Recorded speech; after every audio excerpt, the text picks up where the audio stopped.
So I just came from my very first Abraham Hicks workshop. If you don't know who Abraham Hicks is, look it up. And yes, it, okay? Or them. Look them up. Abraham Hicks. It is... man.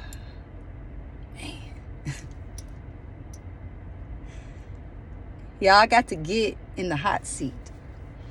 So for those of you who are not followers of Abraham Hicks, what that means is in a room full of 200 or 300 people with probably 50 to 100 people raising their hands simultaneously, one person gets picked. I was one of those people today. I think I'm getting emotional. Man, y'all. First of all, I was just grateful to be there and be in a space with other people who know and who believe, who understand the power of the law of attraction, even if they're new to the Abraham Hicks teachings or new to law of attraction, new to manifestation. Today was like a manifestation high for me. So I was just grateful to be, like I said, just to be there in general. So in the first segment, I did not raise my hand to ask my question, even though I had my question completely written out with the backstory and everything, y'all, okay? Hindsight is 2020, but I'm glad I did the right thing. I'm glad I listened to myself and I didn't share everything that I had written down. But anyway, I raised my hand and I got picked. But let's rewind in the story. I didn't raise my hand for the first segment. So we're on the segment of refreshment, which means take a break so Abraham can take a break. And so you can go use the bathroom, do whatever. What I realized is I was really falling asleep sitting in there having to be quiet and be still or whatnot. And I had already had a very emotionally draining morning. And it was, this thing started at noon and I was worn out, okay? I was worn out by 11:30, okay, in real life. Or maybe whatever. So on the break, I call my best friend. I tell my best friend, what's happening and how there was this guy, this palm-faced guy that said Grand Rising. That was my first time ever seeing a palm skin person say that, right? I'm only used to melanated gods and goddesses using the term Grand Rising. So this fella even had crystals around his neck, which I was like, okay, I see you. So a lot, this video is going to be filled with a lot, and I'm sorry, y'all. Y'all going to have to bear with me. I'm probably going to go off track and get back on track and go off track and get back on track. So real off track conversation. The man with the crystals Abraham gave him her crystal that she had up there on the podium, okay? So the lectern, excuse me, not podium, lectern. I'm a former Toastmaster. I know better. Once a Toastmaster, always a Toastmaster. So he gave Abraham a crystal, right? I had put a small selenite wand in my pocket this morning before I left out of my hotel. And when I put it in there, I said, what do I need? I don't need this. Where I'm going, I'm finna be in a room full of high vibrational people or whatever. So something told me to take it. So I said, well, let me just take it. I don't know. So on the segment of refreshment, first of all, I had this crystal in my pocket. So I immediately told myself, I'm going to give Abraham this crystal when I get on stage, right? But like I said, I hadn't raised my hand, but I had intentions of raising my hand. But on the break, I told my best friend that I had not raised my hand.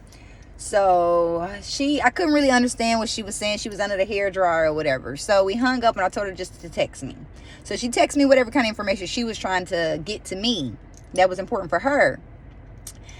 After I read her message, I put the phone down. I said, let me just sit here and meditate for a minute. I'm sitting on the ground. I'm grounding. Let me just meditate for just a hot second. In that hot second, I visualized seeing Abraham up close from the perspective of the hot seat. So I was like looking up at Abraham Hicks. Abraham Hicks was right there in my face, as I would imagine it would be being on stage with Abraham. And so I opened up my eyes. Something told me to check my phone, and in my phone, my best friend had texted me like, you better raise your hand, like this is your opportunity, this is your chance, don't let it pass, or something like that. So I was like, she's right. I said, but I had already told myself in my mind that I was going to raise my hand, but that was just another, I feel like a confirmation or reaffirmation that, yes, raise your hand. So then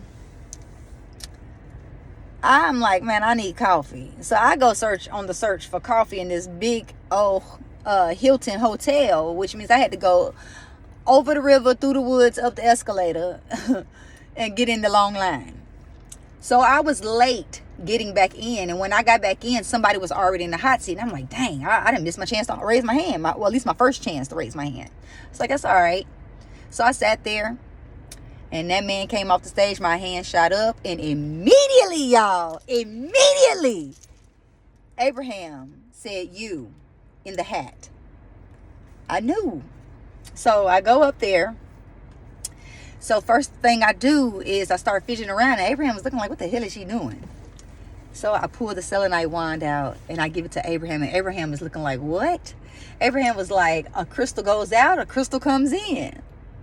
So magical moment right there for me. And so then I ask my question, and I get my answer. And then that was the most exciting part, like I said, to get picked out of a room full of people. All kind of hands going up across this large room.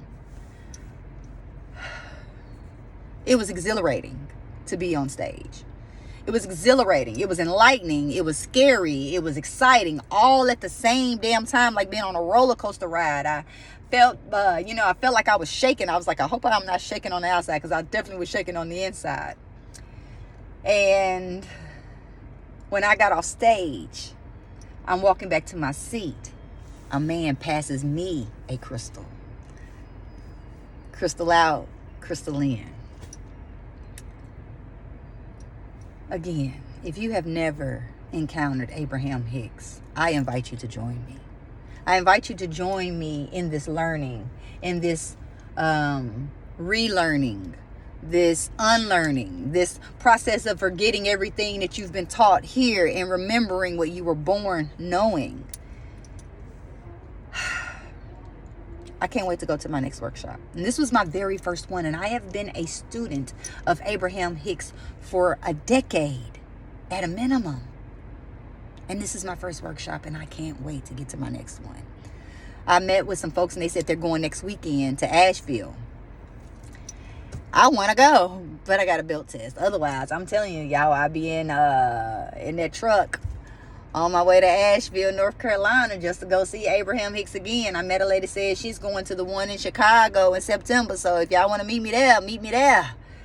But definitely, at a minimum, go on YouTube, ASAP Rocky, and look up Abraham Hicks. And if there's any kind of question or situation that is looming in your mind or looming in your spirit, go ahead and put those words next to it, whether it's relationships, success, children, disease. It doesn't matter. Put it in there next to Abraham Hicks and see what Abraham has to say about your particular situation. Because I promise, no matter what video you watch, there is an answer waiting to reveal itself to you, to a question that you may have not even known to ask, but you ask vibrationally.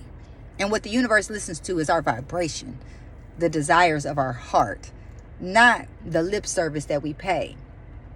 The biggest thing that I walked away with, the thing that I wrote down and came back to several times because it was repeated more than once, is that, now I'm lost. It doesn't matter.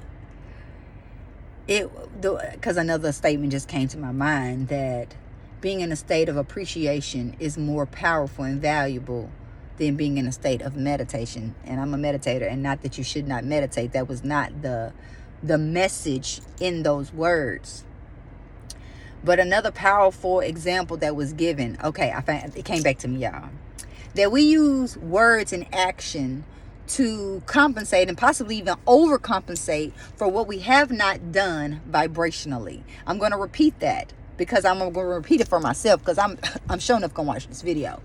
So we use words and actions to compensate for what we have not done vibrationally.